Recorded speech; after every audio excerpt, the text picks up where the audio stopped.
Et tout de suite, un portrait très étayé d'Éric Zemmour. Étienne Girard est avec nous, journaliste, rédacteur en chef Société à l'Express et auteur de ce livre, Le radicalisé, aux éditions du Seuil. Bonjour, bienvenue.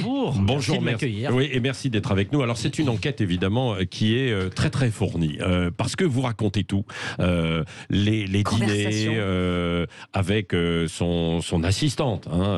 Aujourd'hui, on connaît. C'est elle. C'est elle, d'ailleurs, vous avez l'impression, Sarah Knafo, qui pousse et qui incite Éric Zemmour à être candidat, à basculer à un moment donné dans la candidature ou pas? Oui, sans aucun doute, parce que Sarah Knafo, elle fait tout ce qu'Éric Zemmour ne peut, ne veut ou ne sait pas faire.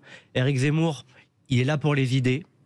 Donc, passer un déjeuner à parler d'idées avec un potentiel sympathisant, un intellectuel qui compte en France, ça il sait faire. Mais ensuite, entretenir un réseau, organiser des rendez-vous, motiver les gens, avoir une réunion à une dizaine de personnes ou à fixer des tâches, des missions à chacun, ça il a jamais fait. Éric Zemmour n'a jamais été un chef de toute sa vie. Oui. Et il a eu besoin de Sarah Knafo pour organiser tout ce travail de logistique, ce travail de l'ombre.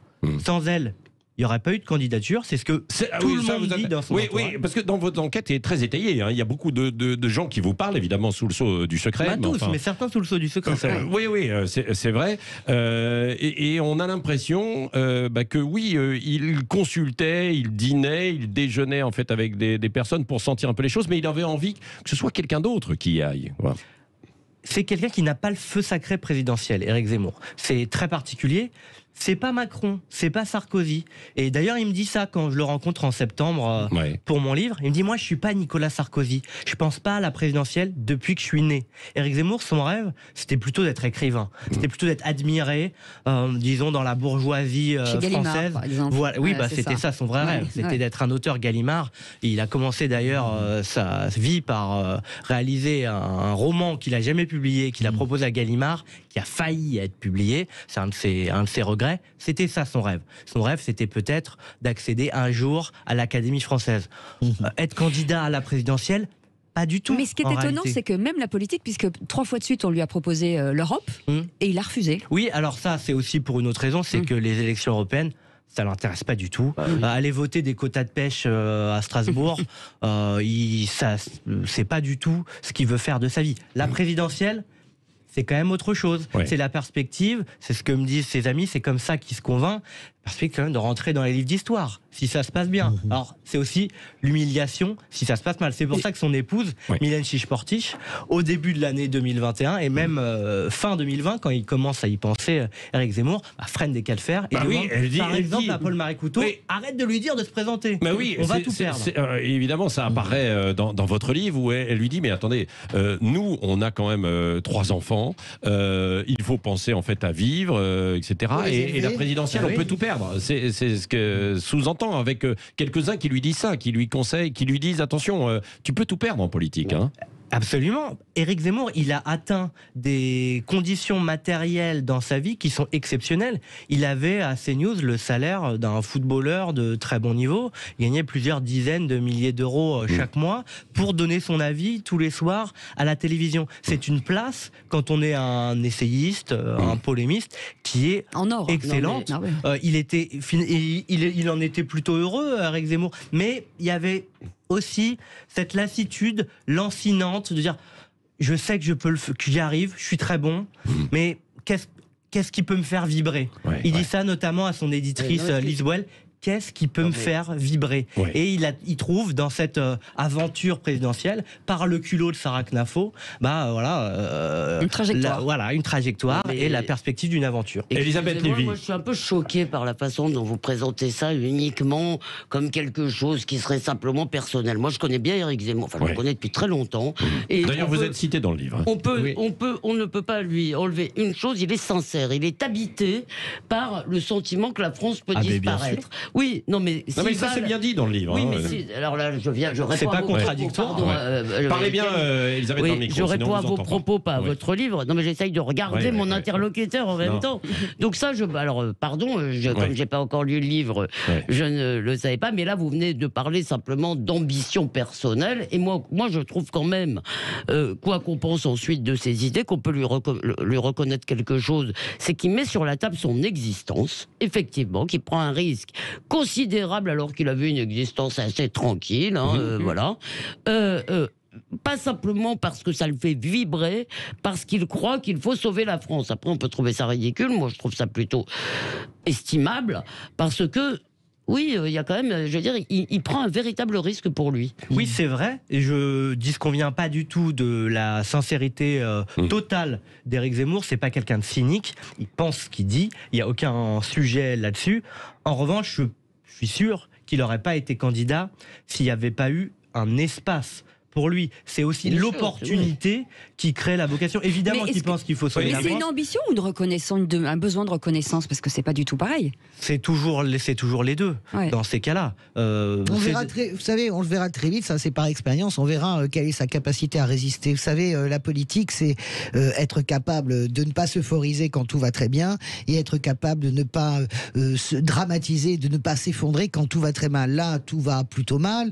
Tout va peut-être aller un peu mieux avec le push narcissique classique. Et quand je dis ça, c'est valable pour tous les candidats à la présidentielle. Vous savez, un meeting devant 12 000 personnes, ça s'appelle un shoot narcissique aussi. Donc, est-ce qu'il est capable d'assumer ou pas? Et c'est là qu'on voit quelle est la vocation. Est-ce que c'est vraiment, je l'ai chevillé au corps et j'y vais vraiment jusqu'au bout de ma vie, quitte à terminer à moins de 5% et à être obligé de rembourser moi-même les dettes, parce que il y a aussi ce sujet-là. Donc moi, je vous accorde à tous les deux que Éric Zemmour est très sincère. Ça, c'est vrai. Après, il y a beaucoup de gens que je déteste dans les livres d'histoire qui étaient très sincères dans ce qu'ils croyaient, voilà. Mais quand même, on va voir, il y a là comment dirais-je, il y a cette espèce de juge de paix, de juge de vérité qui est amour, désamour quand on rentre dans le fer abrasif d'une présidentielle, et c'est là qu'on va voir véritablement quelle est la dimension de sa vocation. Allez, on va continuer dans un instant parce que Étienne Girard, lui, il a fait une enquête, donc pour savoir pourquoi. Qu'est-ce qui a déclenché ça? Quels sont les soutiens? On va tout vous dire dans un instant. C'est le radicalisé aux éditions du Seuil. Restez avec nous et vous pouvez poser vos questions. Oui, 0826 300 300 vous attend un standard. À tout de suite. Le Grand Matin Sud Radio, 7h-10h, Patrick Roger, Cécile de Ménibus. Et on revient sur ce portrait d'Éric Zemmour. Étienne Girard, ce matin, est avec nous, un journaliste, rédacteur en chef Société à l'Express, et ce livre, Le radicalisé, aux éditions du Seuil. Oui, n'hésitez pas, vous avez quelques minutes encore pour poser vos questions. À quel moment, Étienne Girard, selon vous, il y a le déclic?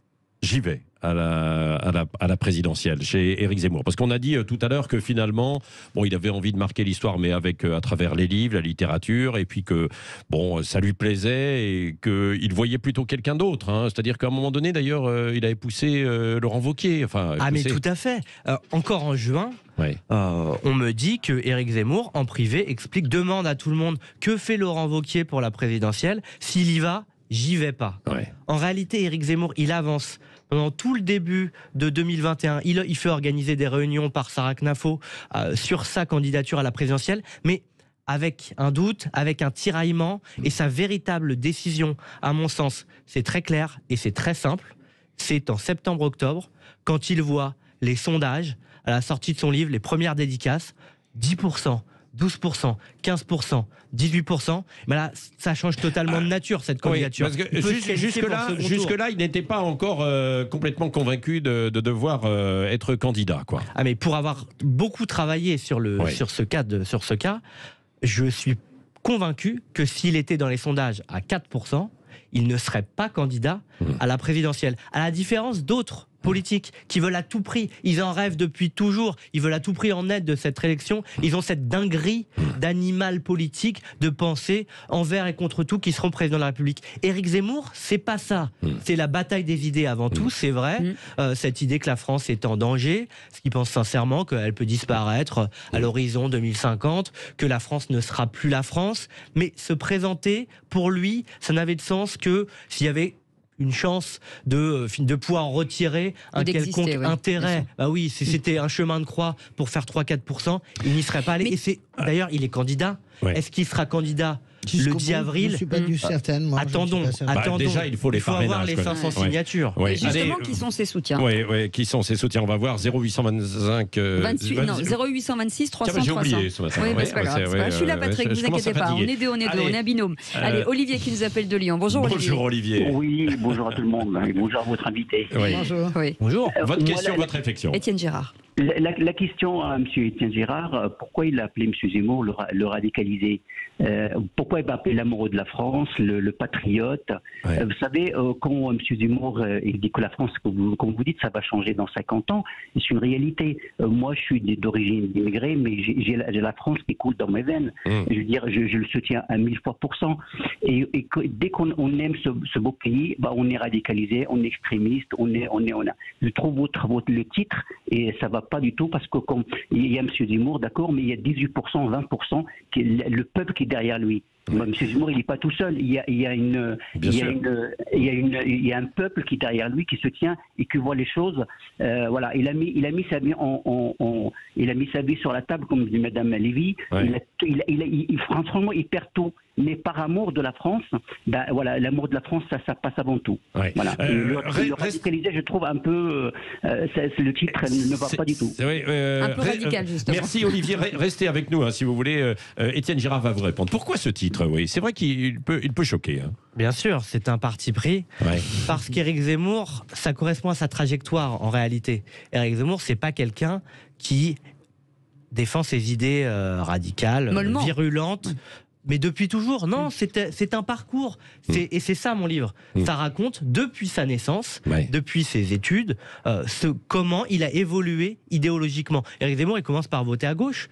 Peu de gens le savent, il vote Mitterrand dans les années 80. 2 fois. Il a cette notion de lutte des classes chevillée au corps.